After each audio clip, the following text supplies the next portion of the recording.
The knocking started at exactly 5:17 a.m. I know, because I'd been staring at my phone for the past hour, watching the minutes crawl by in that suffocating darkness that comes just before dawn.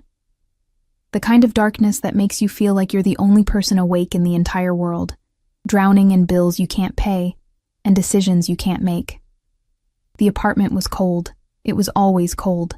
The radiator had given up sometime in October, and my landlord had given up on me around the same time. I pulled the thin blanket tighter around my shoulders, my breath forming small clouds in the air. Outside, the city was still sleeping, or pretending to. In neighborhoods like mine, sleep was a luxury reserved for people who didn't have 3 jobs and a baby on the way. My fingers were cramping from holding the eviction notice I'd found taped to my door yesterday. 72 hours. That's all I had left before they threw me and my few belongings onto the street. I'd read it so many times the words had started to blur together, becoming just another incomprehensible obstacle in a life full of them. Then came the knocking, not the angry pounding of bill collectors, or the impatient rapping of my landlord. This was different, measured, deliberate. 3 steady knocks that somehow managed to sound both patient and utterly unyielding. I froze, my heart suddenly hammering against my ribs. Nobody came to this building at 5 a.m., unless they were running from something or looking for someone to hurt. I'd learned that in my 8 months here, in this building that smelled perpetually of cigarettes and desperation. The knocking came again, same rhythm, same terrifying patience. I stood slowly, my legs shaking. Though whether from fear or the fact that I'd barely eaten in 2 days, I couldn't tell. The floorboards creaked beneath my bare feet as I crept toward the door, and I winced at every sound. The thin fabric of my oversized t-shirt, one of the few things I had left from my previous life, offered no protection against the cold or the fear crawling up my spine. Through the peephole, I could see nothing but darkness and the vague outline of a shoulder. An expensive shoulder, if fabric could be expensive. Even through the fisheye distortion of the peephole, I could tell the coat was worth more than everything I owned. "Who is it?" My voice came out smaller than I'd intended, barely more than a whisper. Silence. Then a voice, low and precise, with an accent that spoke of expensive schools and dangerous choices. "Miss Rivera, I need to speak with you about Carlos Martinez." The name hit me like a physical blow. Carlos. The man who'd promised me forever and left me with nothing but a baby growing inside me and debts I didn't know existed until he disappeared 6 months ago. The man I'd loved with the kind of desperate, stupid intensity that only 23-year-old girls who should know better are capable of. "I don't know where he is," I said, pressing my forehead against the cold door. "I haven't seen him since." "I know where he is, Miss Rivera." The voice was calm, almost gentle, but there was steel underneath, the kind of steel that could cut through bone without changing tone. "That's not why I'm here. Please open the door. I'm not here to hurt you." Every instinct I had screamed at me to run, to hide, to do anything but open that door. But instinct doesn't pay overdue rent or buy food for an empty refrigerator. And something in that voice, some terrible certainty, made me understand that running wouldn't matter. This man, whoever he was, had found me, and men like that, men who knocked on doors at 5 a.m. with voices like silk-wrapped steel, always got what they came for. My hands trembled as I undid the chain lock, the deadbolt. The regular lock that barely worked anymore. The door swung open, and I found myself looking up, way up, at a man who seemed to absorb all the light in the hallway. He was tall, maybe 6'2" or 6'3", with dark hair graying at the temples and eyes that looked black in the dim light. Everything about him was expensive. The charcoal cashmere coat, the suit underneath that probably cost more than my annual income, the Italian leather shoes that had no business being in a building like this. But it wasn't his clothes that made my breath catch.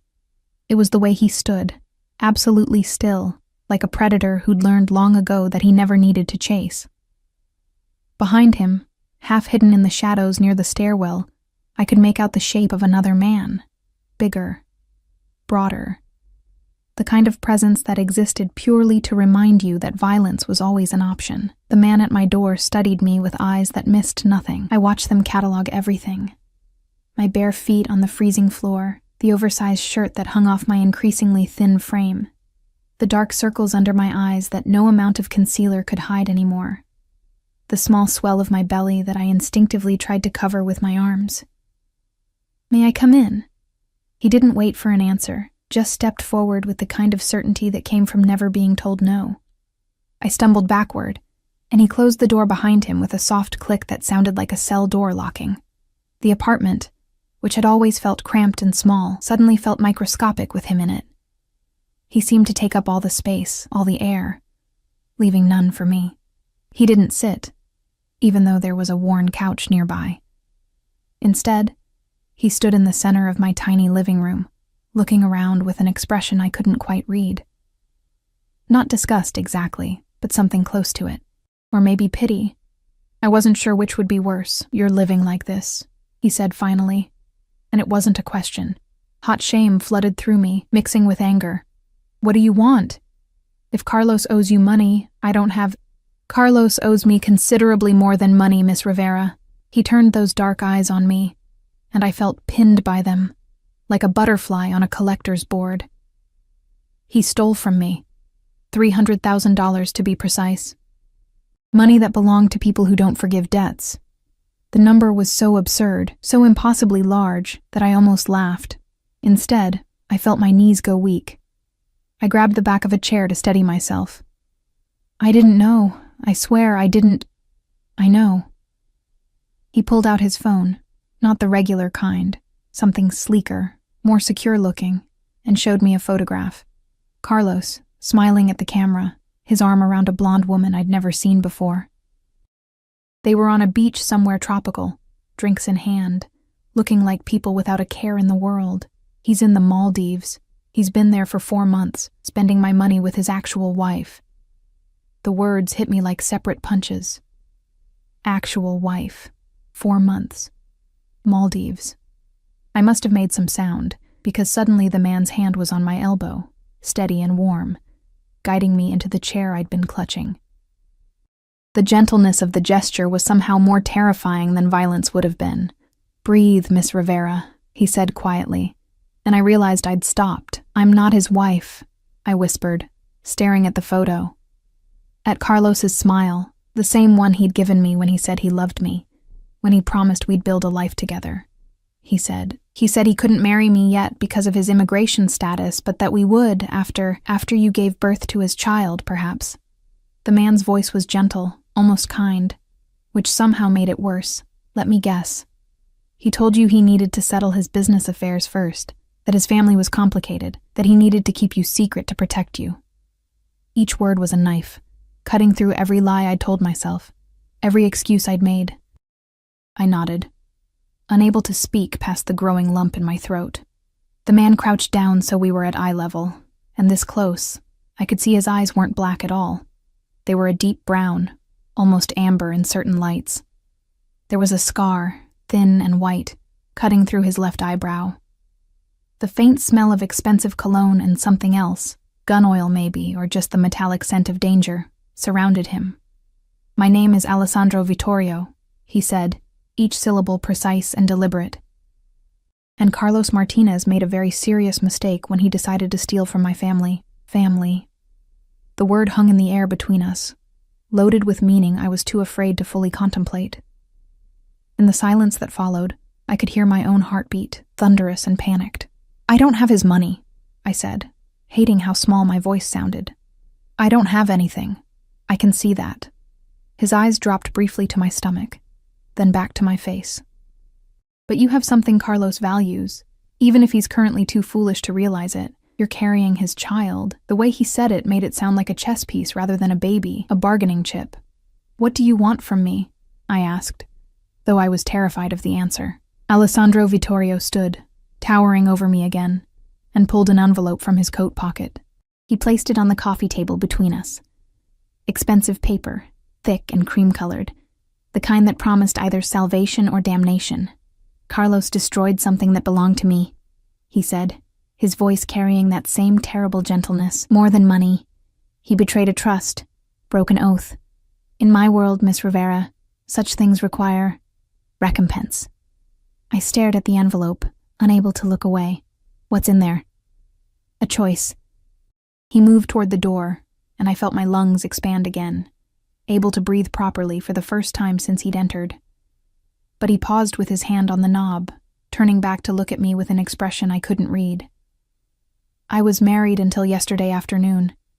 15 years. She decided my lifestyle was too dangerous, too uncertain. She took half of everything I own and left me with divorce papers and an empty house. I didn't understand why he was telling me this. What his divorce had to do with me or Carlos or any of this. I'm offering you a solution to both our problems, he continued. The details are in the envelope. You have until noon tomorrow to decide.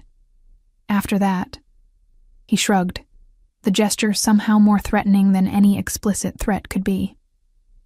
After that, I'll be forced to extract my payment from Carlos by other means, and his child, your child, will grow up knowing their father died because he was a thief and a coward.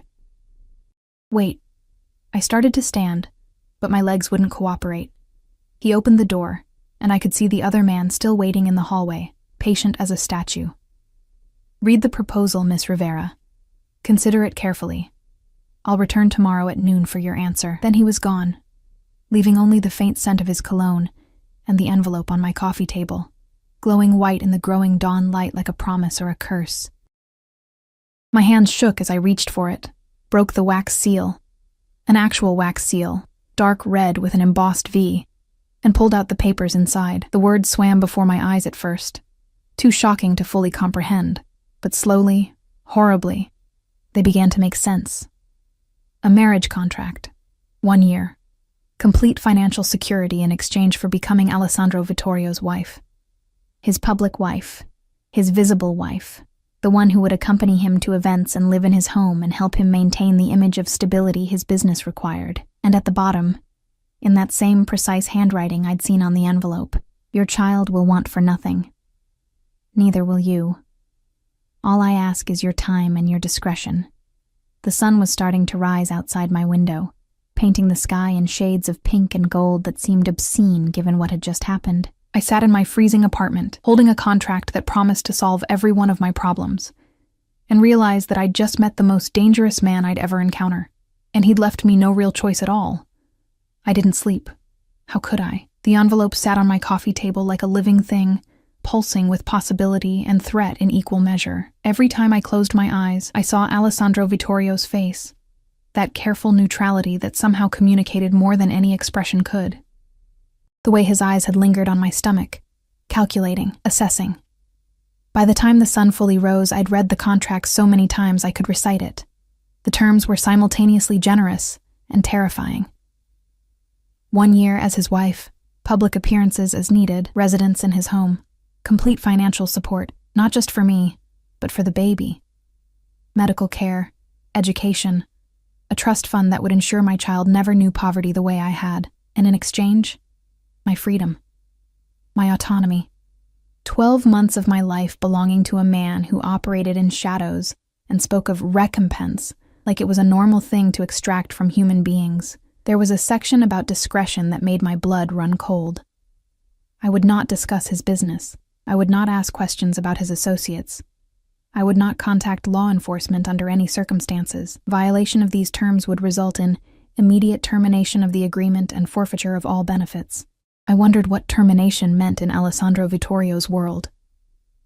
Something told me it wasn't just a polite handshake and a goodbye. At 8 a.m., I forced myself to shower in water that ran lukewarm at best. The bathroom mirror was cracked, splitting my reflection into fragments. A tired girl with dark circles under her eyes, a swollen belly she hadn't asked for, a future she couldn't see clearly no matter how hard she tried.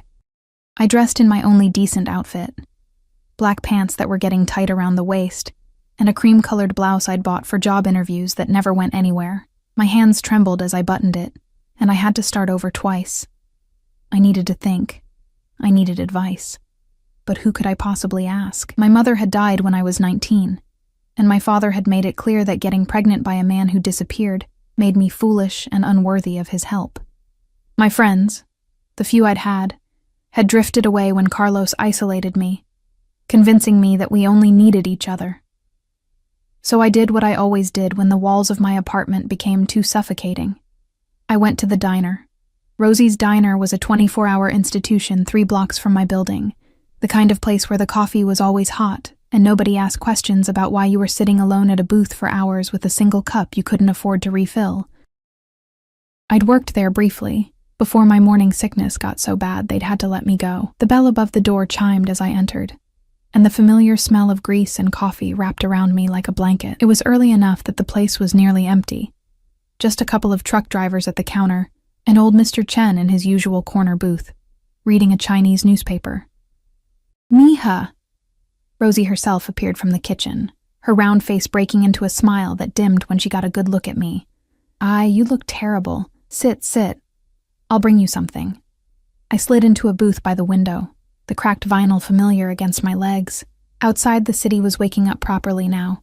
People hurrying to jobs, to lives, to purposes I couldn't fathom. Did any of them know what it was like to have their entire existence reduced to a choice between 2 impossible options? Rosie returned with eggs, toast, and orange juice I definitely couldn't pay for. Don't argue, she said firmly when I opened my mouth. You're eating for 2, and you look like you haven't had a proper meal in days. She wasn't wrong. I ate mechanically, tasting nothing, my mind replaying the morning's events on an endless loop. Alessandro Vittorio's voice, cultured and dangerous. The photograph of Carlos, smiling on a beach while I froze in an apartment that wasn't even mine anymore. The contract that promised everything and demanded only my soul in return. Boy trouble? Rosie asked, sliding into the booth across from me with her own coffee. I almost laughed. You could say that. The father finally show up? No. I pushed eggs around my plate. Someone else did. Someone who wants to help, I think, but I don't know if I can trust him. Rosie was quiet for a moment, studying me with eyes that had seen too much of life to be easily fooled. This help. It comes with strings, more like chains, I whispered. She reached across the table and covered my hand with hers. Her palm was warm, calloused from decades of hard work. Listen to me, Mija. I've been where you are. Pregnant, alone, scared out of my mind. And I've learned something about help. It always costs something. The question isn't whether there are strings. It's whether what you're getting is worth what you're giving up. What if I don't know what I'm giving up? My voice cracked. What if I can't see all the ways this could go wrong? Then you trust your gut. She squeezed my hand. What does your gut tell you about this man? I thought about Alessandro Vittorio. The way he'd looked at my poverty with something that might have been pity. The gentleness in his voice when he told me to breathe. The absolute certainty that he was capable of terrible things, and that those things wouldn't bother him if he deemed them necessary. It tells me he's dangerous, I said. But also that he meant what he said. He'll take care of me. The baby. He'll keep his word. And the father? This Carlos? I felt my jaw tighten. Carlos is in the Maldives with his real wife spending money he stole. Rosie's expression darkened. Then Carlos can rot. The question is what you want, Sophia. Not what you're afraid of, not what you think you deserve. What do you actually want? I looked down at my stomach, at the small swell that would grow into a person who would depend on me for everything. A person who deserved better than cold apartments and empty refrigerators and a mother who was too proud to accept help from dangerous men. I want my baby to be safe, I whispered. I want them to have chances I never had. My voice broke. I want to stop being so scared all the time. Rosie nodded slowly. Then you know what you have to do. But did I? Could I really tie myself to a man I didn't know, whose business was clearly illegal, whose world operated by rules I couldn't begin to understand? Could I walk into that darkness willingly, even if it meant my child would have light? I left the diner at 10:30, Rosie's words echoing in my head. The walk back to my apartment felt both too long and too short. I needed more time to think, but I also needed this decision to be over. one way or another. The building looked even more decrepit in daylight. Peeling paint, broken windows on the third floor that had been broken since I moved in, graffiti on the walls that management had long since given up trying to remove. This was what I could offer my child on my own. This was the best I could do. I climbed the stairs slowly, my hand on the railing that wobbled with each step. On the second-floor landing, I passed Mrs. Kowalski, who'd lived here for 30 years and had stories about when this building was respectable. She looked at me with rheumy eyes and shook her head. "You should leave while you can, girl," she said in her thick accent. "This place, it's dying, and it takes everyone with it." I didn't have the energy to respond. I just nodded and kept climbing. My apartment door was closed, locked, exactly as I'd left it. But something felt different, wrong. I stood in the hallway, key in hand, trying to identify what had changed. Then I smelled it. Cigarette smoke. Not the stale smell that permeated the building, but fresh smoke coming from under my door. My heart started to race. I'd locked the door. I was sure of it. But someone was inside my apartment, smoking, waiting. For a wild moment, I considered running. Down the stairs, out of the building, away from whatever was waiting on the other side of that door. But where would I go? And whoever was in there had already proven they could get past my locks. I turned the key with shaking hands and pushed the door open. Two men I'd never seen before sat in my living room like they owned it. One was on my couch, feet up on the coffee table, right on top of Alessandro's envelope, smoking a cigarette and looking at me with cold amusement. The other stood by the window, bigger and meaner looking, with scars on his knuckles that suggested violence was a regular part of his job description. "Miss Rivera," the one on the couch said, grinding his cigarette out on my table and leaving a burn mark. "We need to have a conversation about your boyfriend." "I don't have a boyfriend," I said, trying to keep my voice steady. "And you need to leave. Now."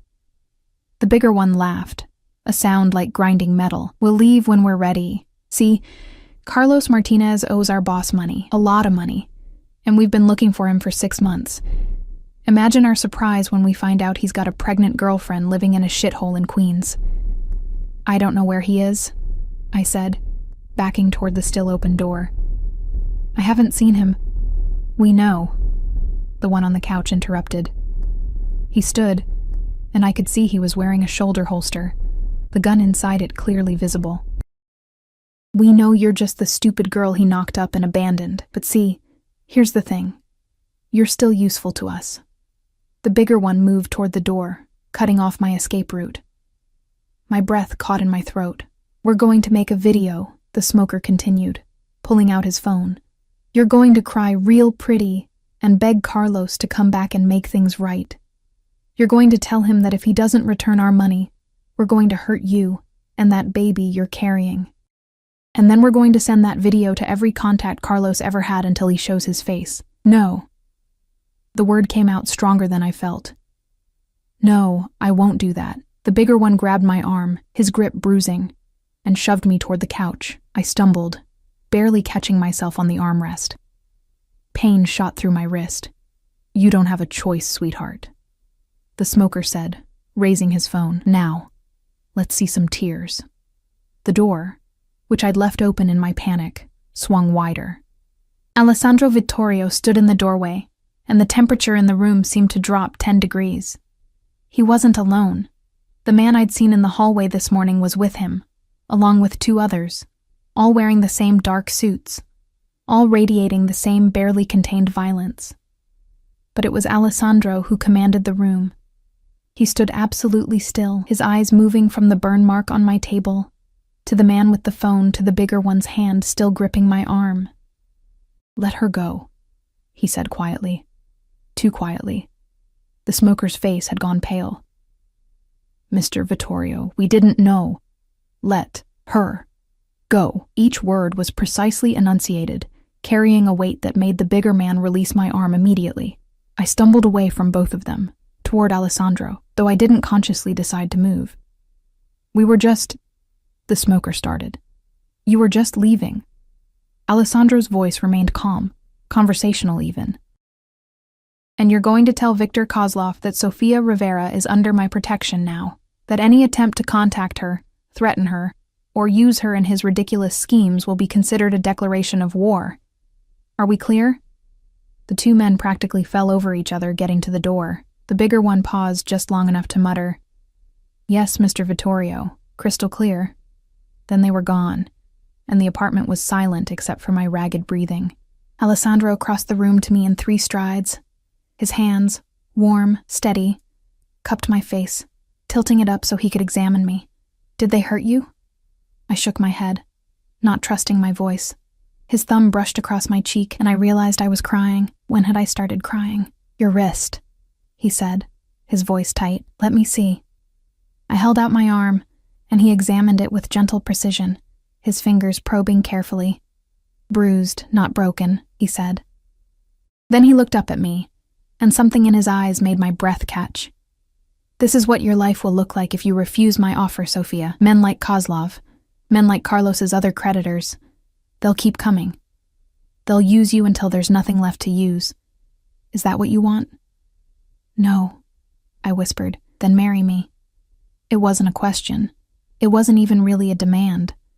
It was just a statement of fact, the only logical conclusion to an impossible situation. "Marry me, and I'll make sure no one ever touches you again.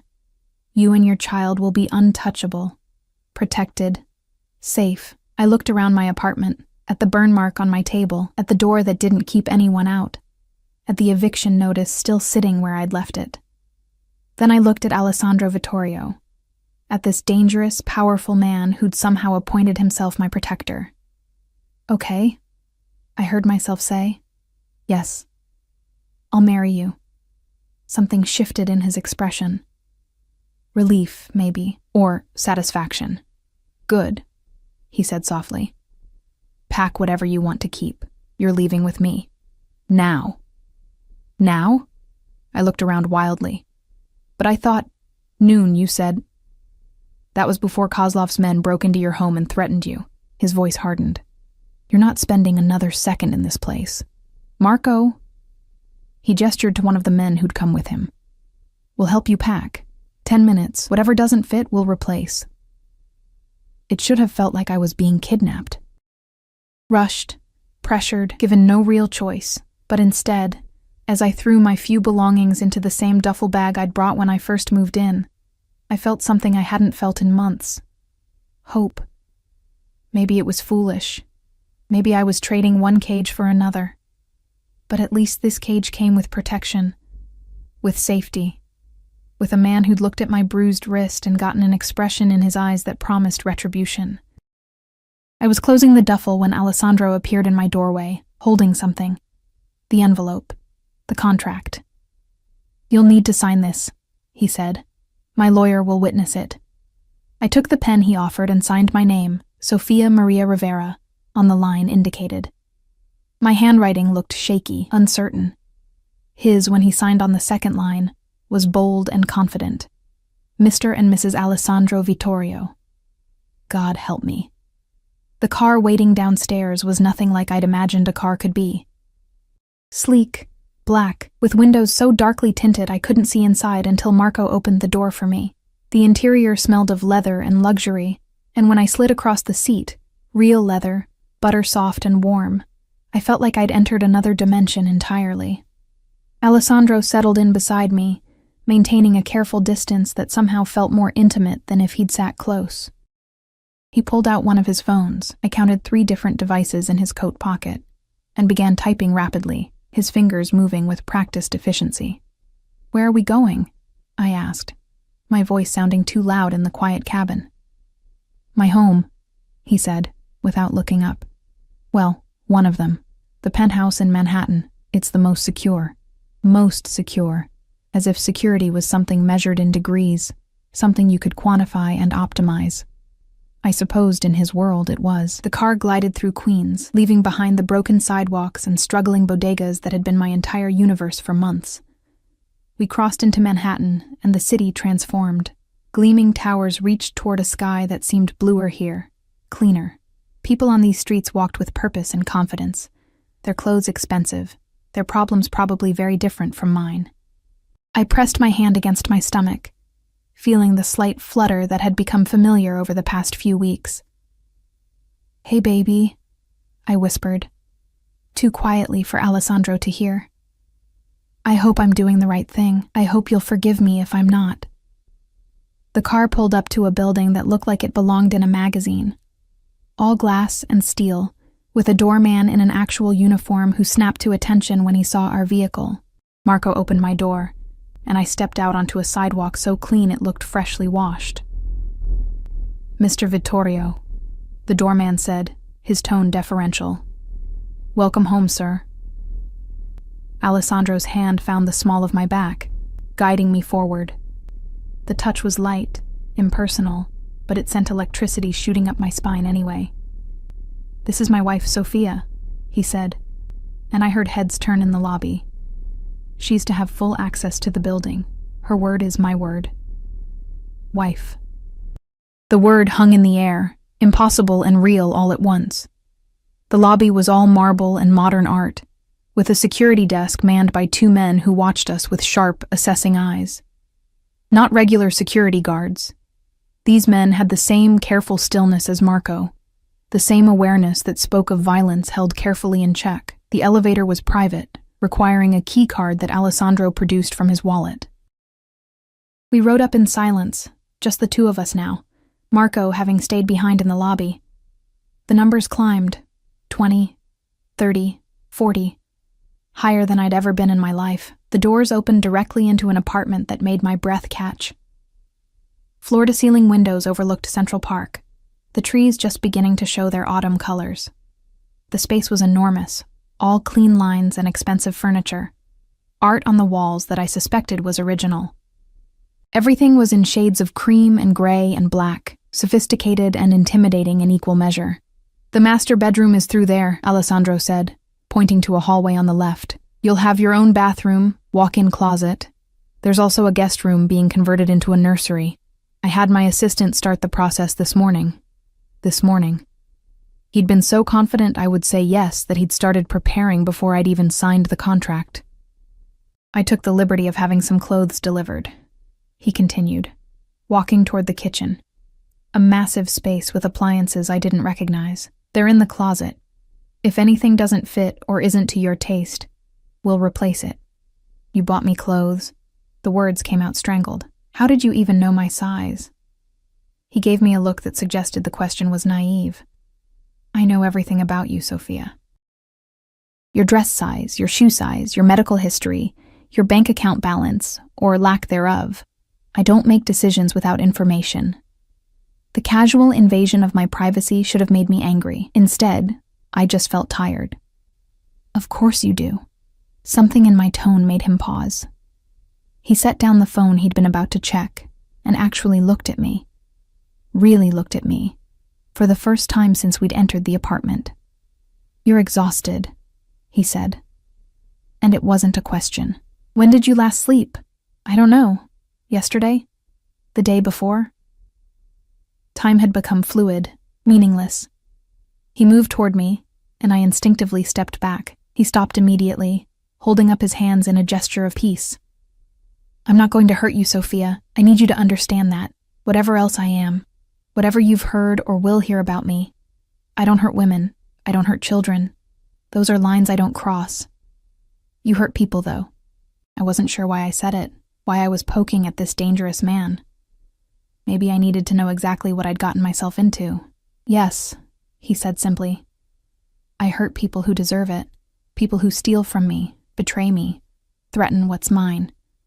But you're not those people. You're—" He stopped, seeming to choose his words carefully. "You're under my protection now. That means something in my world. It means everything. What's mine?" The possessiveness in those words should have terrified me. Instead, after months of being nothing to anyone, being claimed felt almost like relief. "I should show you the bedroom," he said, shifting back to business. "You need rest. We have a dinner tonight at 8. Business associates I need you to meet. But until then, sleep. Eat. There's food in the refrigerator, or I can have something brought up. Tonight?" I followed him down the hallway, my mind reeling. "But shouldn't we wait?" He pushed open a door, revealing a bedroom larger than my entire previous apartment. A massive bed dominated the space, covered in what looked like silk sheets. Word is already spreading that I've taken a new wife. Every moment we delay in making a public appearance, my enemies will see as weakness. We need to be seen together. Soon. Preferably tonight. The bedroom had the same floor-to-ceiling windows as the living room, offering a view that made my knees weak. I could see the entire park from here. Could see the city spreading out in all directions like a promise or a threat. "The closet is through there," Alessandro said, gesturing to another door. "Bathroom is there. If you need anything, there's an intercom system. Just press the button marked main and someone will respond. Someone, not him. Someone whose job was to respond to needs and requests from the wife of Alessandro Vittorio. What if I want to leave? The question escaped before I could stop it. What if I want to go outside, take a walk? His expression tightened almost imperceptibly. Then Marco or one of the other guards will accompany you. You don't go anywhere alone, Sophia. Not anymore, so I'm a prisoner. I'd known this would be part of the deal, but hearing it stated so baldly still hurt. You're protected, he corrected. There's a difference. Kozlov's men proved why this is necessary. There are others like them, worse than them. People who would use you to get to me, now that you're my wife. I won't allow that. He moved to leave, then paused in the doorway. The contract specified 1 year, Sophia. 12 months. After that, if you want to leave, you can. I'll set you up somewhere safe. Make sure you and the child are provided for. But for that year, you live by my rules. You accept my protection. You play the role we've agreed to. Are we clear? I nodded, not trusting my voice. Good. Rest now. I'll wake you at 6 so you have time to prepare for dinner. Then he was gone, and I was alone in a bedroom that cost more than I'd earn in a lifetime, looking out at a view that seemed to belong to someone else's life entirely. I should have felt grateful, safe, protected, just as he'd promised. Instead, I felt like I'd made a deal with the devil and was only now beginning to understand the price. I must have fallen asleep, because I woke to gentle knocking and the smell of food. The light outside had changed, golden hour, the sun beginning its descent toward the horizon. I sat up groggily, disoriented, until I remembered where I was. The knocking came again. Miss Rivera? A woman's voice, accented, Italian maybe. Mr. Vittorio asked me to bring you food and help you prepare for this evening. I opened the door to find a woman in her 50s, elegantly dressed, holding a tray with soup, bread, and what looked like fresh fruit. Her smile was warm but professional. I'm Maria, she said, moving past me to set the tray on a small table by the window. I've worked for Mr. Vittorio for 12 years. I'll be helping you adjust to your new life here. New life. As if I could just shed the old one like a coat that didn't fit anymore. I'm not very hungry, I started to say, but Maria was already shaking her head. You need to eat. For the baby. Mr. Vittorio was very specific about this. And you need to look your best tonight. There will be many eyes on you, many questions about who you are and where you came from. She moved to the closet and began pulling out dresses. He chose this one, she said, holding up a deep emerald silk that probably cost more than my car used to. He has excellent taste. It will complement your skin tone beautifully. I ate the soup mechanically, while Maria laid out clothes, shoes, jewelry. She talked the entire time about the building, about Alessandro's preferences, about what would be expected of me at dinner. The important thing is to stay close to him, she said, helping me into the dress an hour later. Don't wander off, don't accept drinks from anyone else, don't discuss his business, just smile, be gracious, and let him do the talking. The dress fit perfectly, skimming over my small bump in a way that made it less obvious. Maria did my makeup, subtle but polished, and styled my hair into soft waves that made me look like someone else entirely, someone who belonged in penthouses and expensive restaurants. When I looked in the mirror, I barely recognized myself. Alessandro was waiting in the living room when I emerged, and the way his eyes swept over me made heat flood my cheeks. He'd changed into a different suit, this one charcoal gray with a subtle pinstripe, and looked like he'd stepped out of a magazine spread. Beautiful, he said simply, offering his arm. Are you ready? No, I wasn't ready. I wasn't ready for any of this. Not the dress, not the penthouse, not the role I was about to play. But I took his arm anyway, felt the solid strength of him beneath the expensive fabric, and nodded. Yes, I lied. I'm ready. The restaurant was called Mafia, and even I, with my limited knowledge of fancy dining, had heard of it. 2 Michelin stars, 6-month waiting list. The kind of place where people proposed and celebrated anniversaries and made business deals worth millions. We were seated immediately, naturally, at the best table in the house, a corner booth with a view of the dining room and both exits. Alessandro positioned himself so his back was to the wall, and I realized this was habit, instinct, always watching, always ready. Within minutes, people began approaching our table. Men in expensive suits who shook Alessandro's hand and eyed me with curiosity. Women dripping in diamonds who air-kissed his cheeks and sized me up like competition. "This is my wife, Sofia," Alessandro said, again and again, his hand possessive on mine each time. "We were married this morning." The reactions varied. Surprise, skepticism.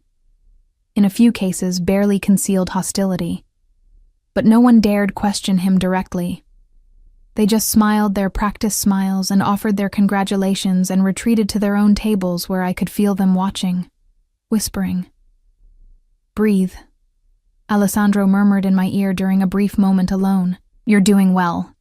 "They all think I'm a gold digger," I whispered back. "Some cheap girl who trapped you." His hand tightened on mine. "Let them think what they want. Their opinions are irrelevant, but they weren't irrelevant to me. I could feel the weight of their judgment. Their assumption that I was nothing more than a pretty face who'd gotten pregnant and lucked into a fortune. If only they knew the truth was so much more complicated. Dinner arrived.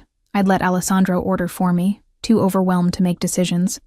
And I picked at my food while conversation swirled around us. Business talk, carefully coded.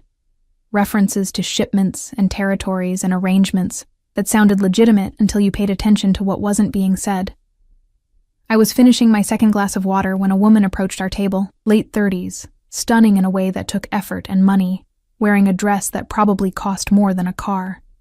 She walked with the confidence of someone used to getting what she wanted. "Alessandro," she purred, completely ignoring me. I heard rumors, but I had to see for myself. "Married? Again? Already?" Alessandro's expression went carefully blank. "Veronica, this is my wife, Sofia." Veronica finally deigned to look at me, and the dismissal in her eyes was immediate and cutting. "How sweet. Tell me, dear, how long have you two known each other?" "Long enough," Alessandro said, his voice taking on an edge I hadn't heard before. "Long enough to know about his late-night meetings? His business trips that last for weeks? His tendency to—" She leaned in conspiratorially, her perfume cloying and overwhelming. "Collect broken things and try to fix them?" "Veronica." There was steel in Alessandro's voice now, sharp enough to cut. "Walk away. Now." Something dangerous flashed in her eyes, but she straightened, that false smile back in place. "Of course. Congratulations on your marriage, darling. I'm sure it will be just as successful as the last one." She left, and I realized I'd been holding my breath. "Who was she?" I asked when I could speak again. Alessandro was quiet for a long moment. "My ex-wife's sister," he finally said. "She never approved of me, never thought I was good enough for her family." "She's not wrong, but that doesn't mean I have to listen to her poison." His ex-wife's sister, God. What had I walked into? We left the restaurant shortly after, Alessandro's hand never leaving the small of my back as we navigated through the dining room. I could feel eyes following us, whispers trailing in our wake. In the car, Alessandro made several phone calls in rapid Italian, his tone clipped and authoritative. I stared out the window at the city lights, at all the people living normal lives with normal problems, and wondered if I'd ever feel normal again. "You did well tonight," Alessandro said when he finally ended his last call. "I know it wasn't easy." "Everyone thinks I'm just some girl after your money," I said, still looking out the window. "Everyone thinks what I want them to think," he corrected, "which is that you're my wife and therefore untouchable. That's all that matters." Back at the penthouse, exhaustion crashed over me like a wave. Alessandro walked me to my bedroom door, and for a moment, we stood there in awkward silence. Tomorrow we'll go to my lawyer to make everything official in terms of your status, finances, medical coverage, he said, and we need to discuss security protocols more thoroughly. But tonight, rest. Alessandro? I caught his arm before he could leave. Thank you. For today. For getting rid of those men. For all of it. Something softened in his expression. You're my wife now, Sophia. That means something to me. Get some sleep. Tomorrow is going to be another long day. I watched him walk away down the hallway, toward what I assumed was his own bedroom. Separate rooms, separate lives, connected only by a contract and circumstances neither of us had fully chosen. I changed into the silk pajamas Maria had left out, because apparently I wore silk now, and climbed into bed. The sheets were cool and smooth, the mattress more comfortable than anything I'd ever experienced. But as I lay there in the darkness, looking out at the city lights that never truly went dark, I couldn't help but wonder, had I escaped one trap only to walk willingly into another? And which man was more dangerous? The one who'd abandoned me, or the one who'd claimed me? The next 3 weeks passed in a blur of impossible adjustments. Maria became my constant companion, teaching me things I'd never imagined I'd need to know. How to navigate a formal dinner with 6 different forks, which designers Alessandro preferred. How to smile through conversations with people who looked down on me while maintaining the dignity befitting Mrs. Vittorio. How to move through a room full of dangerous men without showing fear. Posture, Mrs. Vittorio, she'd say, gently correcting the way I held myself.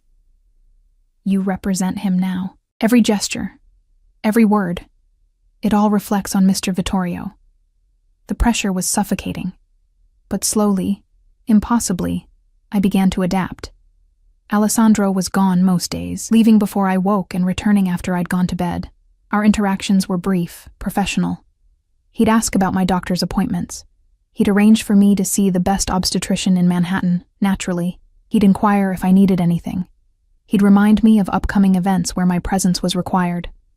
But he never touched me beyond what was necessary for appearances, never asked about my past beyond what was relevant to our arrangement, kept a careful, respectful distance that should have felt like relief, but instead felt like loneliness. The penthouse, for all its luxury, felt like a beautiful cage. I could go to the gym on the building's 40th floor, but only with Marco hovering nearby. I could shop, but only at approved stores with a guard trailing behind. I could walk in Central Park, but never alone, never without the constant awareness that I was being watched, protected, controlled. My body changed rapidly. At 18 weeks now, the baby was unmistakable. I'd felt the first real kicks 3 days ago, lying alone in that massive bed, and had cried because I had no one to share it with. Carlos had abandoned me. Alessandro was a stranger, and my child was growing inside me, about to be born into a world I didn't understand. It was a Thursday afternoon when everything shifted. I was in the nursery, a room that had been transformed by designers into something out of a magazine, all soft grays and whites with hand-painted murals of clouds and stars, when I heard voices from the living room. Loud voices, Alessandro's, tight with barely controlled anger, and another man's, equally furious. You can't be serious, the other man was saying. You married some random girl you met 3 weeks ago? What the hell were you thinking? My personal life is none of your concern, Matteo. The hell it isn't. You're my brother, Alessandro, and you're acting crazy. Dad would be... Dad is dead. Alessandro's voice went deadly quiet. And I don't answer to you about my choices. Brother. Alessandro had a brother. He'd never mentioned family, never given any indication that he had people who cared about what he did. I should have stayed in the nursery, should have given them privacy, but something drew me forward until I was standing in the hallway where I could see them without being seen. Matteo was younger than Alessandro, maybe late 20s, with the same dark hair but lighter eyes. He was pacing the living room like a caged animal, his expensive suit rumpled like he'd been wearing it for days. 3 weeks, Matteo said again. You've known this girl for 3 weeks, and she's already pregnant. The child isn't mine. Alessandro poured himself a drink, his movements controlled despite the tension radiating from him. She was pregnant when we married. The father is Carlos Martinez. Mateo froze. Carlos, the kid who robbed us? The one you've been hunting for 6 months? Yes. So this is revenge. Mateo's laugh was bitter. You married his pregnant girlfriend for revenge. That's insane, even for you. It's not revenge. Alessandro drank, his eyes distant. It's complicated. Complicated. Mateo moved closer to his brother, lowering his voice, but I could still hear him. Or is this about Isabella? About proving you can move on, have a family, be normal? Don't. The warning in Alessandro's voice was clear. Don't bring her into this. She's already in this. Everything you've done since the divorce has been about her. The late nights, the obsessive work, and now this, marrying a stranger, playing house with someone else's baby. You're not fooling anyone, Alessandro. Least of all yourself. I pressed my hand against my stomach, feeling the baby move, and something sharp twisted in my chest. Was that all I was? A replacement? A way for Alessandro to fill the void his ex-wife had left? Sofia is my wife, Alessandro said, his voice steady but strained. That's all you need to know. She's under my protection, and anyone who threatens her threatens me. Including you, if you continue down this path. I'm trying to protect you, Mateo said, and for the first time, I heard genuine concern in his voice. From yourself. From whatever self-destructive thing you think you're doing. You can't save her, Alessandro. You can't save everyone. Get out. Alessandro, get out. The shout made me jump, made my heart race. I'd never heard Alessandro raise his voice, never seen the careful control slip. I don't need your concern or your judgment. I need you to do your job and leave my personal life alone. Silence. Then footsteps. Mateo walking toward the elevator. His shoulders slumped into feet. I retreated quickly to the nursery, my mind racing. Alessandro had married me to replace his ex-wife, to prove something, to fill a void. Not because he'd wanted to help me, not because he'd felt any genuine connection, but because I was convenient, available, useful. The baby kicked again, harder this time, as if sensing my distress. I'm sorry, I whispered, sitting in the rocking chair the designers had placed by the window. I'm so sorry I brought you into this mess. I don't know how long I sat there before Alessandro found me. The sun had set, painting the sky in shades of purple and gold, and I was just staring out at the city, feeling more alone than I had in that freezing apartment in Queens. Sofia. His voice was quiet, controlled again. The mask back in place. I didn't know you were home. I heard. I said, not looking at him. Your brother. What he said about Isabella, about why you really married me. He was silent for a long moment. Then he moved into the room, sitting in the chair across from me. In the fading light, his face was all shadows and sharp angles. Mateo doesn't know what he's talking about, he said finally. Doesn't he? I turned to face him. Was I just convenient, Alessandro? A way to prove you'd moved on? Someone else's baby to raise so you could play at being the family man your ex-wife wanted? No. The word was sharp, definitive, then softer. Not entirely. The honesty surprised me. I'd expected denials, deflection. Not this raw admission. I won't lie to you, Sofia. When I first learned about you, about your situation with Carlos, yes, there was an element of revenge. He'd stolen from me, betrayed my trust. Taking something he valued seemed appropriate. He leaned forward, his elbows on his knees. But that's not why I came back. That's not why I gave you the contract. Then why? My voice cracked. Why did you really do this? He was quiet for so long I thought he wouldn't answer. Then, because when I saw you in that apartment, freezing and alone and still trying so hard to be strong, you reminded me of someone, not Isabella, my mother. I hadn't expected that. Your mother? She was 17 when she got pregnant with me. Unmarried, poor, from a village in Sicily where that kind of thing meant shame for your entire family. His voice went distant, remembering. My father, my biological father, was from a wealthy family. He wanted nothing to do with her, left her with nothing but promises he never intended to keep. The parallel wasn't lost on me. What happened to her? She survived, Barely. Worked herself to death trying to give me a decent life. She was 34 when she died, but she looked 60, worn down by poverty and men who used her, and a world that punished her for a choice she'd made at 17. He looked at me then, and I saw something raw in his eyes. When I saw what you were facing, I couldn't walk away. I couldn't let another woman suffer like my mother did, not when I had the power to prevent it. Tears were streaming down my face now, and I didn't bother wiping them away. So I'm your penance. Your way of making up for not being able to save her. Maybe. He stood, moved to the window, his reflection ghostly in the glass. Or maybe I saw a woman who deserved better than what she'd been given, and I had the means to provide it. Does the motivation really matter, Sophia? You have security. Safety. Your child will have everything mine didn't. Everything except a father who actually wants them, I said bitterly. He turned sharply. I will be a father to your child. That was part of our agreement. I will provide, protect, raise them as my own. They will have my name, my resources, my love. What more could they need? The truth. I stood, my hands clenched into fists. They'll need to know the truth, that their real father abandoned them, that their mother married a stranger out of desperation, that this whole thing is built on lies and convenience and survival. Alessandro interrupted, crossing the room until he was standing in front of me. It's built on survival, Sophia. On two people who needed something from each other and made a deal.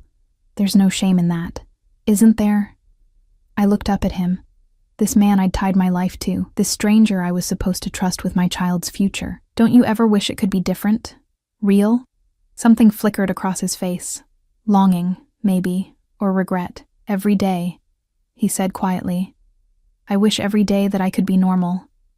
Have a normal marriage, a normal family, a normal life, but I'm not normal, Sophia. I'm a man who operates in shadows and makes money from things polite society pretends don't exist. This, he gestured between us, this is the best I can offer, the best I can be. The baby kicked then, hard enough that I gasped and pressed my hand to my stomach. Alessandro's eyes dropped immediately to where my hand rested, and something in his expression shifted. May I? He asked, his voice uncertain in a way I'd never heard before.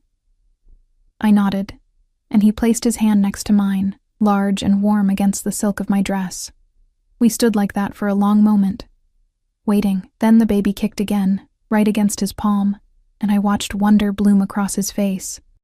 Strong, he murmured, like their mother. I'm not strong, I said, tears falling again. I'm terrified, all the time.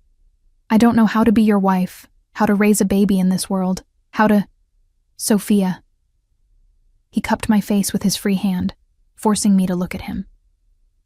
You survived months alone, pregnant, with nothing. You've adapted to a life completely foreign to you in 3 weeks. You faced down Kozlov's men without breaking. You are the strongest person I know. Then why do I feel like I'm drowning? Because strength doesn't mean you don't struggle. It means you keep going despite it. His thumb brushed away my tears. And you're not alone anymore. You have me. For better or worse, for the next year, you have me. The next year. The reminder was like cold water. This wasn't forever. This wasn't real. In 9 months, I'd give birth, and in 12 months, I'd be free to leave. This was temporary. A business arrangement with an expiration date. But standing there with his hand on my stomach, feeling my baby kick against his palm, it felt terrifyingly real. I should let you rest, Alessandro said, stepping back, the moment broken. You've had an emotional day. Wait. I caught his hand. Stay, just for a few minutes, please. I don't want to be alone right now. He hesitated, and I could see the war playing out behind his eyes, the careful distance he maintained, the professional boundaries he'd established. But then he nodded and sat back down, and I returned to the rocking chair, and we sat in companionable silence as the last light faded from the sky. Tell me about her, I said finally. Your mother. What was she like? And to my surprise, he did. He told me about Maria Vittorio, about her laugh that could light up a room, and her hands that were always working, always trying to make something from nothing, about how she'd sung to him in Italian, old songs from her village, about how she'd died when he was 16, leaving him alone in a world that had never been kind to either of them. The man who raised me after she died, Antonio Vittorio. He wasn't my biological father, but he gave me his name, his business, his world. Alessandro's voice was soft in the darkness. He taught me how to survive, how to thrive, how to never let anyone make me feel small again. Everything I am, good and bad, comes from him. Do you miss him? Every day. He died 5 years ago. Heart attack, sudden and brutal. He was the only real father I ever knew. He looked at me then. That's why I meant what I said, Sophia. I will be a father to your child. I know what it's like to grow up without one, to feel that absence. I won't let your baby feel that. The sincerity in his voice broke something open in my chest. Thank you, I whispered. We sat in silence until I started to doze, my body finally surrendering to exhaustion. I felt Alessandro lift me. When had he gotten so close? And carry me to my bedroom. Felt him lay me gently on the bed, pull the covers over me. Sleep, Sophia, he murmured, and I felt his lips brush my forehead. You're safe here, I promise. I wanted to tell him that safety wasn't enough, that I wanted more. Connection, honesty, maybe even love someday, but sleep was already pulling me under, and the words dissolved before I could form them. When I woke the next morning, there was a note on my nightstand in his precise handwriting. Had to leave early for business in Boston. Back tomorrow night. Marco has his orders. Take care of yourself and our baby. Our baby. Not your baby, not the baby. Ours. I pressed the note to my chest and let myself hope just for a moment that maybe this arrangement could become something more. That maybe, despite everything, we could build something real from this foundation of contracts and convenience. It was a dangerous hope, the kind that could destroy you if you let it. But as I felt the baby kick again, insistent and alive, I realized I'd already made my choice weeks ago. For better or worse, my future was tied to Alessandro Vittorio's, and somehow, impossibly, that didn't terrify me as much as it should have. The call came at 2 a.m, 6 weeks later. I was deep in sleep, the kind of heavy, dreamless sleep that came in the 3rd trimester. When my phone started vibrating on the nightstand, I fumbled for it in the darkness, my heart already racing because calls at this hour meant emergencies. Hello? My voice was thick with sleep. Mrs. Vittorio. It was Marco, and the tension in his voice snapped me fully awake. I need you to get dressed and pack a bag. Quickly. We need to move you to a secure location. What? Why? Where's Alessandro? Mr. Vittorio there's been an incident. He's alive. Marco added quickly, hearing my sharp intake of breath. But there was an attempt tonight, on his life, and we have intelligence that suggests you may be a target as well. The room spun. I pressed my hand against my stomach. 24 weeks now, the baby growing stronger every day, and tried to breathe. What kind of incident? I can't discuss details over the phone. Please, Mrs. Vittorio, get dressed. 5 minutes. He hung up, and I was moving before I fully processed what was happening. Clothes, phone charger, the medical file my obstetrician had given me in case of emergencies.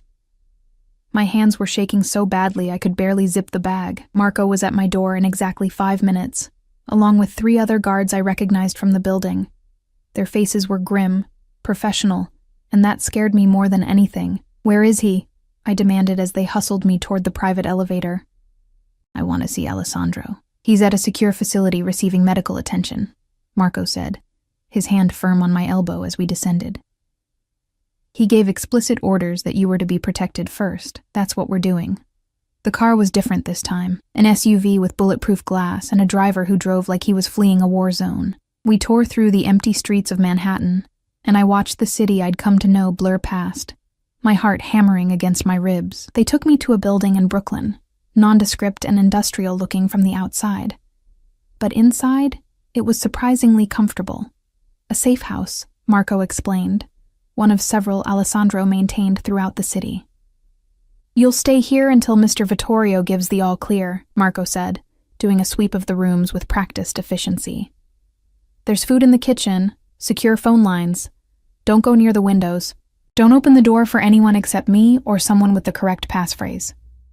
"What's the passphrase?" I asked, feeling surreal. This couldn't be my life. This couldn't be happening. "Tempest." Marco's expression softened slightly. "It was Mr. Vittorio's mother's favorite word. He said you'd remember it." Tempest, a storm, chaos. Fitting, given the circumstances. Marco left, and I was alone in the safe house with 2 guards stationed outside and a phone that wouldn't tell me anything about Alessandro's condition beyond stable. I paced the living room for hours, my mind conjuring every terrible possibility. Alessandro bleeding, Alessandro dying, Alessandro gone, leaving me and this baby alone in a world that would devour us without his protection. It was dawn when the phone finally rang. "Sophia." His voice was rough, pained, but alive. So beautifully alive. "Alessandro. God, are you okay? What happened? Where are you?" "I'm fine. A few broken ribs, some stitches, nothing permanent." He coughed, and I heard him wince. "There was an ambush tonight, Kozlov, trying to send a message about territory disputes. His men were waiting outside a meeting. They didn't expect me to have backup positioned nearby. You could have died." The words came out strangled. "You could have..." But I didn't. His voice gentled. "I'm fine, Sophia. And you're safe. That's what matters. When can I see you?" Silence. Then, "It's not safe yet. Kozlov is still out there. Still angry. I need to handle this. Permanently. It could take a few days. Maybe a week." "A week?" I pressed my hand against my stomach, feeling the baby's reassuring movement. "Alessandro, I can't..." "You can. You're strong. Remember? You'll stay at the safe house, and Marco will keep you updated. I promise I'll come to you as soon as I can." There was something in his voice I'd never heard before. Fear, maybe. Or vulnerability. This man who always seemed so controlled, so certain, sounded scared. "Be careful," I whispered. "Please. Whatever you're planning to do, be careful. Always." A pause. "Sophia? The baby. They're okay?" "Yes. Active, actually. Won't stop kicking." I heard something that might have been a laugh or a sob. "Good. That's good. I have to go. But I'll call again soon, I promise." The line went dead, and I was alone again. The week that followed was the longest of my life. Marco brought me updates twice a day. Carefully sanitized versions of what was actually happening out there in Alessandro's world. There had been meetings, negotiations, resolutions to ongoing disputes. The kind of corporate language that meant blood had been spilled, and bodies had been moved, and territories had shifted hands. I tried not to think about it too much, tried not to imagine Alessandro. My Alessandro, the man who'd held my face so gently, who'd felt my baby kick with wonder, doing the terrible things I knew he was capable of. On the 5th day, I woke up to cramping. Not terrible at first, just uncomfortable, like bad period cramps. But they got worse as the morning progressed, coming in waves that made me double over. "Marco!" I called out, and he was there in seconds. "Something's wrong. The baby..." I didn't need to finish. He had his phone out, barking orders in rapid Italian. Within 20 minutes, I was in another car, racing toward Mount Sinai Hospital, with Marco's hand gripping mine and his voice reassuring me that everything would be fine, that Alessandro's personal doctor was already waiting. The hospital was a blur of bright lights and urgent voices. They got me into a room, hooked me up to monitors, and I heard the most beautiful sound in the world. My baby's heartbeat, strong and steady. "Braxton Hicks contractions," the doctor said, a kind-faced woman in her 50s, who'd apparently been on Alessandro's payroll for years.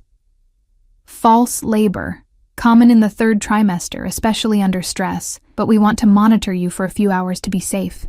Stress. That was one word for it. I was lying in the hospital bed, watching the monitors track my baby's heartbeat, when the door opened, and Alessandro walked in. He looked terrible. Bruises darkening his jaw, a bandage visible above his collar, moving stiffly like his ribs hurt with every breath.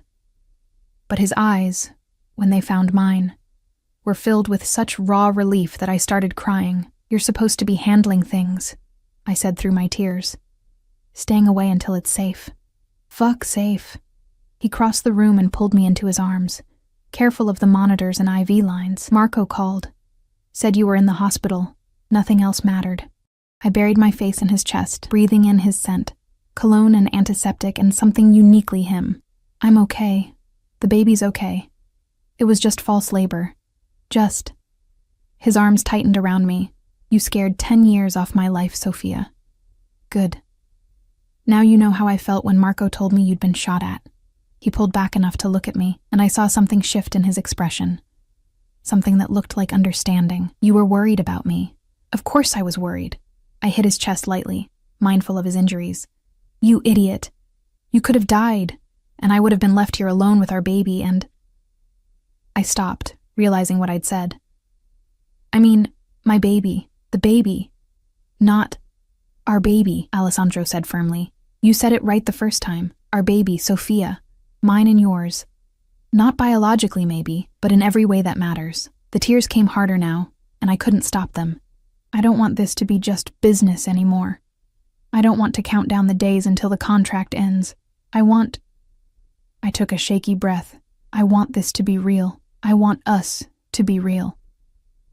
Alessandro's hand cupped my face, his thumb brushing away tears. "Sophia, it's been real for me since the moment I saw you sitting in that freezing apartment, reading your eviction notice with tears in your eyes, but your spine still straight. Since you opened the door for me at 5 a.m, even though you were terrified. Since you signed that contract and trusted me to keep my word. But you said, the contract, 1 year, and then I could leave. I gave you an exit, a choice, because you deserved one." His forehead rested against mine. "But God, Sophia, I've been praying every night that you wouldn't take it. That maybe, somehow you'd choose to stay. Choose us." "Us," I whispered, testing the word. It felt right.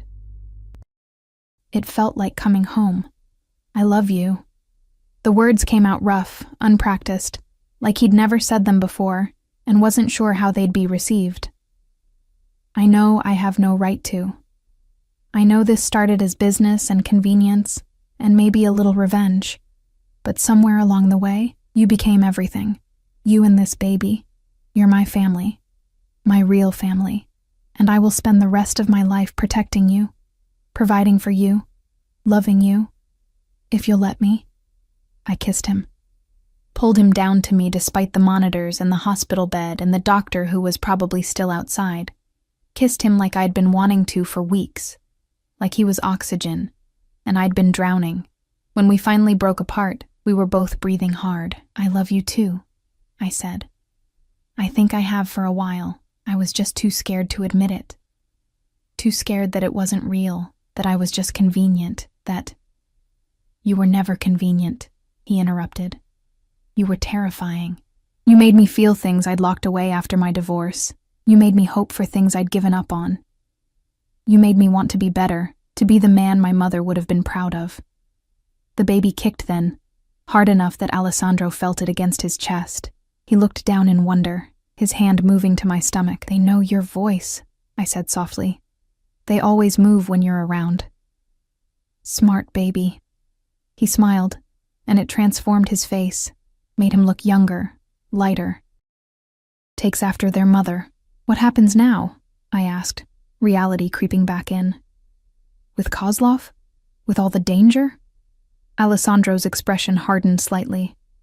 "Kozlov is no longer a threat, neither is Carlos. He's been dealt with.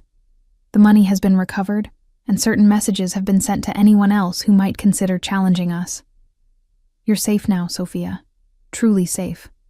I should have asked what dealt with meant. Should have questioned the darkness that flickered across his face, but I was tired of being afraid. Tired of questioning every good thing that happened to me.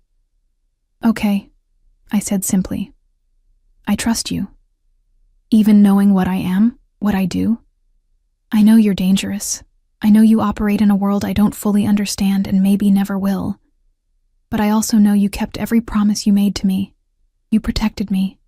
You gave me and this baby a future.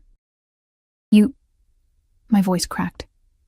You made me feel safe for the first time in my entire life. So yes, Alessandro, I trust you. He kissed me again, softer this time, reverent. I'm going to marry you again, he murmured against my lips, properly this time. Not a contract, not a business arrangement, a real wedding, with your choice of venue and dress and guests. If you'll have me. I'll have you, I whispered. On one condition. Anything. No more secrets. No more separate bedrooms. No more pretending this is temporary. If we're doing this, really doing this, I want all of you. The good and the bad and everything in between. Deal. He kissed my forehead, my cheeks, my lips. God, Sophia. You have no idea what you've given me, what you've both given me. The doctor chose that moment to return, clearing her throat diplomatically. Well, everything looks good. Baby's heartbeat is strong, contractions have stopped. I'd like to keep you overnight for observation, but I think you'll both be fine. Both? Alessandro raised an eyebrow. All three of us, doctor. Don't forget about me. She laughed. All three of you, then. I'll give you some privacy. When she left, Alessandro pulled a chair next to my bed and took my hand. Tell me about the nursery. You've been making changes, haven't you? Maria said you had opinions about the color scheme. And just like that, we were talking about normal things, paint colors and baby names and whether we should find out the gender or be surprised. We talked until visiting hours ended, and then Alessandro pulled rank and money and stayed anyway, sleeping in the uncomfortable chair beside my bed, with his hand never leaving mine. 4 months later, I gave birth to a daughter. Lucia Maria Vittorio came into the world screaming, all 7 pounds and 3 ounces of her, with dark hair and Alessandro's amber eyes, and my nose. She was perfect. Impossibly, miraculously perfect. Alessandro cried when the doctor placed her in his arms. Actually cried, tears streaming down his face as he looked at our daughter with such love, it made my chest ache. "Hello, little one," he whispered. "I'm your papa, and I promise, I swear on everything I am, that I will protect you and love you for the rest of my life. You and your mother, my girls, my family." Lucia wrapped her tiny hand around his finger, and I watched my husband, my real husband now, we'd remarried 3 months ago in a small ceremony with just his brother and Maria and a few close friends, fall completely, irrevocably in love with a child who wasn't biologically his, but was his in every way that mattered. The next morning, there was a knock on my hospital room door. Marco entered, looking uncomfortable, holding a large envelope. "Mrs. Vittorio," he said formally. "This arrived for you. It's from Carlos Martinez." The name sent ice through my veins. I'd almost forgotten about Carlos, about the man who'd started this whole chain of events. Alessandro had told me he'd been handled, but I'd assumed that meant paid off, or scared off, or possibly dead. Not writing letters. Alessandro took the envelope before I could, his jaw tight. "I'll read it first." "No." I held out my hand. "I need to see it. Whatever he has to say, I need to know." The letter was short, written in Carlos's familiar handwriting on prison stationery. My hands shook as I read. "Sophia, I don't expect forgiveness. I don't deserve it. I was a coward and a liar, and you and our child paid the price for my mistakes. Vittorio found me in the Maldives. He gave me a choice, prison or death. I chose prison. 20 years, minimum security, in exchange for testimony against some of his rivals. It's more mercy than I deserved. I signed away all parental rights to the baby. Vittorio insisted, and I agreed. He'll be a better father than I ever could have been. Better man too, though that's not saying much. I hope you're happy. I hope the baby is healthy. I hope someday you can forgive me for being too stupid and selfish to see what I had until it was gone. I'm sorry. For everything. Carlos." I read it twice, then handed it to Alessandro without a word. He scanned it quickly, then tore it into precise pieces and threw them in the trash. "He doesn't get to do this," Alessandro said, his voice tight with barely controlled anger. He doesn't get to ask for your forgiveness or ease his conscience. He had his chance, and he chose to abandon you. I know. I looked at Lucia, sleeping peacefully in her bassinet. But I think I'm glad he's alive, that he chose prison instead of running again. And I'm glad he signed away his rights. It makes it real, official. She's ours, Alessandro. Legally, officially ours. She was always ours. He came to sit beside me on the bed, careful of my healing body. From the moment I felt her kick, from the moment I realized I couldn't imagine a future without either of you in it. Your brother was right, you know, I said, leaning into his warmth. That day he came to the penthouse. You do try to save people, fix broken things. Maybe. He pressed a kiss to my temple. But you weren't broken, Sophia. You were bent, maybe. Tested. But never broken. You saved yourself. I just gave you the tools to do it. We saved each other. I corrected. You gave me safety and security. I gave you a reason to hope again, to believe that family could be more than just business and obligation. You gave me everything. His hand covered mine, both of us watching our daughter sleep. My two miracles, my tempest, and my peace. Lucia chose that moment to wake up, her face scrunching up in preparation for a cry. I reached for her, brought her to my chest, and watched as Alessandro's hand automatically went to her tiny head, protective and gentle. This man who commanded empires and inspired fear in hardened criminals was utterly conquered by a newborn baby. "What are you thinking?" I asked, seeing the faraway look in his eyes, that my mother would have loved you both so much. His voice was thick with emotion. That Antonio would have been proud, that somehow, despite everything, despite all my mistakes and sins and the blood on my hands, I ended up with something pure and good and worth protecting with my life. We're not going anywhere, I promised. You're stuck with us, Alessandro Vittorio. For better or worse, forever, forever. He echoed, and it sounded like a vow. I can live with that. 6 months later, we moved out of the Manhattan penthouse and into a house in Westchester, still secure, still carefully protected, but with a yard where Lucia could play someday, a garden where I could grow tomatoes like Alessandro's mother used to. A home, not just a fortress. Matteo became Uncle Matteo, showing up every Sunday for dinner and teaching Lucia Italian lullabies. Maria became Nonna Maria, spoiling her granddaughter shamelessly, and I became simply Sofia Vittorio. Not the poor girl who got pregnant and abandoned, not the convenient replacement wife, but Alessandro's partner, his equal, his love. The contract I'd signed at 5 a.m. in a freezing apartment sat in Alessandro's safe, a reminder of how far we'd come. Sometimes I'd take it out and read it, marveling at how clinical it all seemed, how impossible it was that something born from desperation and revenge and convenience had transformed into this. Into love, into family, into forever.